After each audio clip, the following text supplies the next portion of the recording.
Hello बच्चों।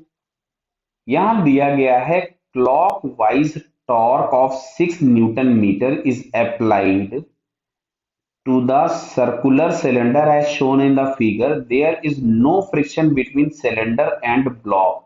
मतलब यहां कोई फ्रिक्शन नहीं है इस सरफेस पे। Clear. The cylinder will spinning does not slip the cylinder system can not move forward acceleration of system. तो इसके लिए सबसे पहले हम सारी चीजें फाइंड करते हैं। देखो इस वाले पॉइंट से एक फ्रिक्शनल फोर्स आगे लगेगा एफ के, जिसकी वैल्यू होगी म्यू इंटू एन। अच्छा, एन के नाम पे इसका mg नीचे लग रहा होगा और यहां से एक नॉर्मल रिएक्शन जो होगा वो ऊपर की तरफ में गया होगा।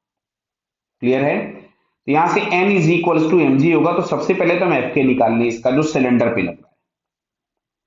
तो F K is equal to mu, mu दिया था 0.4 और n इज इक्वल टू हमारे पास हो गया एम जी, एम दिया है 6 × 10। तो बेटा दिख रहा है कि ये जो एफ के हमारे पास आया, एफ के ऑन द सिलेंडर में लिख देता हूं इसको, इट इज 24 न्यूटन, जो कि फॉरवर्ड डायरेक्शन में लग रहा है। अच्छा, इस ब्लॉक पे जो फ्रिक्शन एक्ट हो रहा है उसको चेक करते हैं।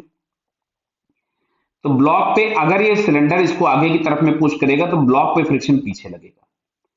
तो एफ के ऑन द ब्लॉक अगर हम लोग लिखेंगे तो ये भी मिलेगा म्यू एम जी के बराबर ही, क्योंकि इसका भी एम जी और नॉर्मल आपस में बैलेंस्ड है। इसका म्यू दिया था 0.5 और एन हम लोगों के पास हो जाएगा 3 × 10। तो ये हमारे पास मिला 15 न्यूटन। तो अब अगर हम देखें तो इस सिस्टम पे दो फ्रिक्शन लग रहे हैं, एक फॉरवर्ड डायरेक्शन में 24 और एक बैकवर्ड डायरेक्शन में 15। तो सिस्टम पे जो नेट फोर्स आया, तो सिस्टम पे नेट फोर्स मिलेगा 24 माइनस 15 बराबर है और is equal to total mass. तो टोटल मास हमारे पास हो गया 6 + 9 इंटू ए। तो 24 माइनस 15 भी 9 मिलेगा, तो 9 इंटू ए। तो यहां से एक्सेलरेशन ऑफ सिस्टम आया 1 मीटर पर second square in forward direction. Clear है बेटा ये। तो पहले दो तो गलत हो गए, बोल रहा था नहीं चलेगा, थर्ड वाला सही हो गया। अब बोला है एंगुलर एक्सेलरेशन। तो एंगुलर एक्सेलरेशन के लिए हमको टॉर्क चाहिए। तो जो टॉर्क अप्लाइड है वो दिया था 6 न्यूटन मीटर। एक टॉर्क इस पे लगेगा इस फ्रिक्शन का, दिख रहा बेटा, जो फ्रिक्शन इस पे आगे की तरफ में लगेगा उसका जो सेंस होगा वो इसके अपोजिट होगा। तो पहले मैं टॉर्क बाई द एफ के निकाल लूं। तो ये हमारे पास आएगा, एफ के आ रहा था 24 इंटू रेडियस दिया है 0.2।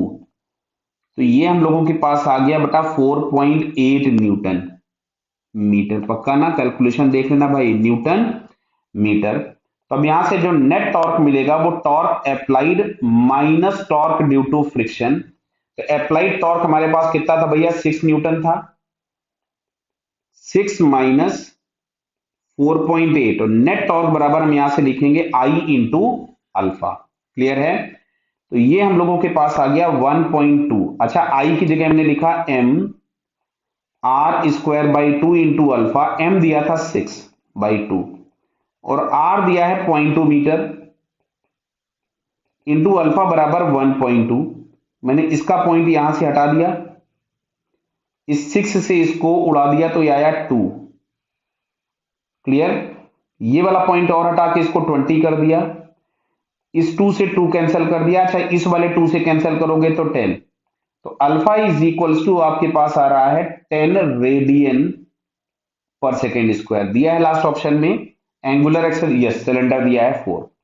यानी इसका जो आंसर हमारे पास करेक्ट हुआ, फिलहाल third and fourth, these two options are correct. Clear बेटा। Okay, all the best.